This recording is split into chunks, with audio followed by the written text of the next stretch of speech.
Bismillahirrahmanirrahim. Assalamualaikum warahmatullahi wabarakatuh. Alhamdulillah wassalatu wassalamu ala Rasulillah wa ala alihi wa sahbihi wa mawalah amma ba'da.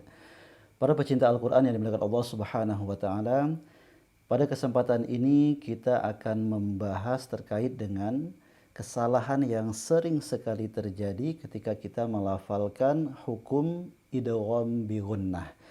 Namun sebelum itu ada baiknya kita mengetahui dulu apa itu yang dimaksud dengan idgham bi gunnah.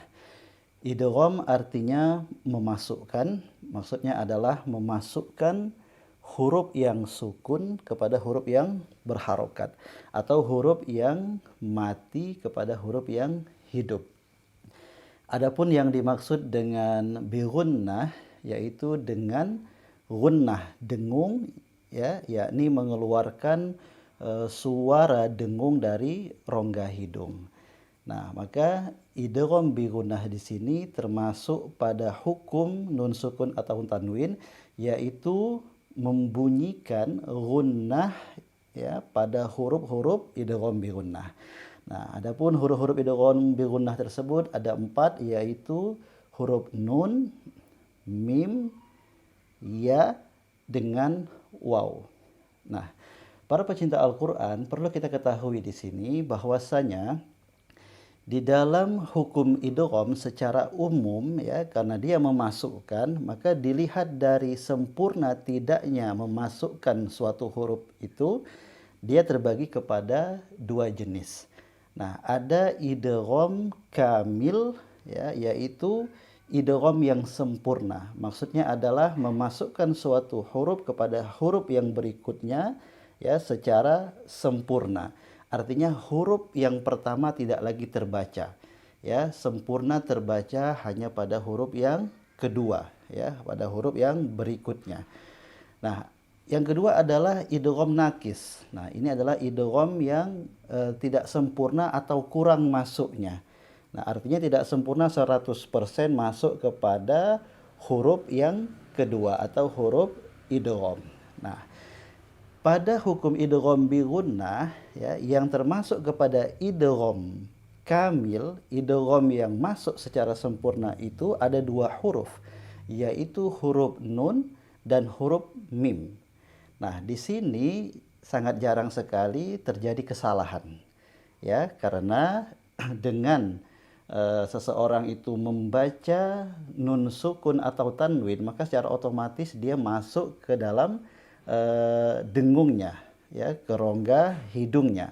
Nah, misalnya pada huruf mim, kita ambil contoh pada kalimat mimmal, mimmal.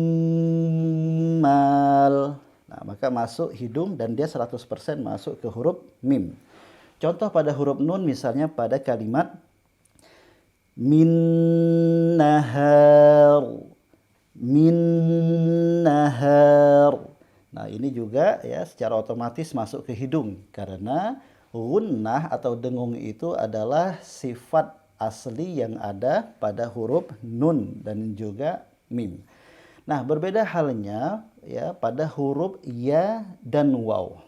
Ya, yang mana pada asalnya 2 huruf ini ya tidak ada makhraj ataupun sifat pada khoisum ataupun gunnah. Nah, maka di sini sifatnya adalah idgham nakis. Dia tidak sempurna masuk langsung ke huruf waw dan ya. Nah, di sini paling sering terjadi kesalahan ya, memasukkan kepada huruf waw dengan ya secara 100%, sehingga tidak ada sama sekali suara dengung yang keluar dari rongga hidung. Nah, misalnya kita ambil contoh pada huruf nun sukun ya yang bertemu dengan ya pada kalimat an yakhruju, an yakhruju. Nah, itu adalah cara yang tepat, dia masuk ke hidung. Adapun cara yang kurang tepat adalah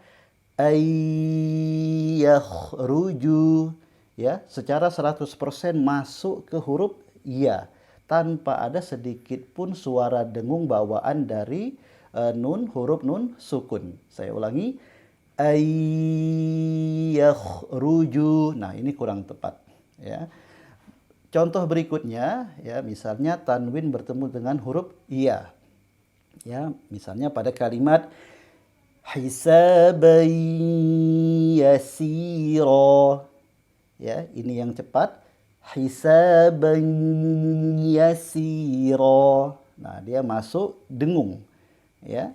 Nah, adapun yang kurang tepat adalah, ya, hisaban yasira. Tidak ada sedikit pun suara dengung yang keluar, ya. Murni 100% ke huruf ya. Ini kurang tepat, ya, karena ini dicontohkan dibaca dengan cara kamil, sempurna, tidak boleh. Seharusnya hisaban yasira, seperti itu. Jadi tidak sempurna semuanya di mulut, tetapi harus ada suara di hidung. Dengan kata lain, tidak secara sempurna masuk ke huruf waw, ya, tetapi juga, ya, membawa sifat gunnah daripada huruf nun sukun ataupun tanwin. Nah, adapun pada huruf waw, ya, misalnya nun mati bertemu dengan waw. Kita ambil contoh pada kalimat awalidih. Awalidih. Nah, ini cara yang tepat, ya, karena memasukkan suara ke hidung, ya, au. Adapun cara yang kurang tepat adalah awalidih. Awalidih, tidak ada sedikit pun suara dengung di hidung. Contoh lain ketika tanwin bertemu dengan huruf waw, ya, pada kalimat malau wa'addadah. Malau wa'addadah, ya, ini cara yang tepat, terdapat dengung. Adapun cara yang kurang tepat adalah malau wa'addadah. Malau wa'addadah. Nah, ini cara yang kurang tepat karena secara sempurna masuk ke huruf waw tanpa ada suara dengung. Nah, para pecinta Al-Quran yang dimuliakan Allah Ta'ala, nah, untuk idgham nakis ini, ya, terkhusus untuk huruf waw dan ya, di Al-Quran standar Madinah, itu tidak ada diberikan tanda tasydid pada huruf waw dan ya di hukum idgham bi gunnah. Nah, ini mengisyaratkan bahwasanya kita tidak boleh masuk secara sempurna ke huruf waw atau ya tersebut tanpa ada suara dengung, ya, bawaan dari huruf nun sukun atau tanwin. Nah, itu isyarat daripada tidak meletakkan tanda tasydid. Nah, berbeda halnya memang di Al-Quran standar Kemenak Indonesia, di situ tetap diberikan tanda tasydid, ya, karena mungkin tujuannya adalah agar orang-orang Indonesia, ya, tidak tertinggal, ya, daripada hukum idgham bi gunnah tersebut.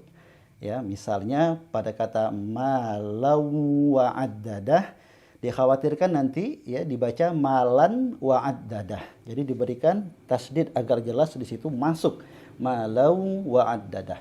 Nah, hanya saja yang perlu kita ingat, ya, sekalipun di situ ada tasydid pada huruf waw, maka tetap, ya, harus membawa suara dengung daripada huruf nun sukun atau tanwin. Nah, kita ingat saja, ya, namanya saja sudah idgham bi gunnah, ya, dengan dengung. Nah, terkadang secara teori kita tahu, ya, ini hukumnya idgham bi gunnah, tetapi ketika mempraktekannya sama sekali tidak ada gunnahnya. Nah, para pecinta Al-Quran yang dimuliakan Allah Ta'ala, itu kesalahan dalam melafalkan idgham bi gunnah yang hendaknya kita hindari agar bacaan kita benar-benar bisa sempurna sesuai dengan apa yang dicontohkan oleh baginda Rasulullah sallallahu alaihi wasallam. Demikian dari saya, mudah-mudahan bisa bermanfaat. Allahumma arhamna bil Quran. Assalamualaikum warahmatullahi wabarakatuh.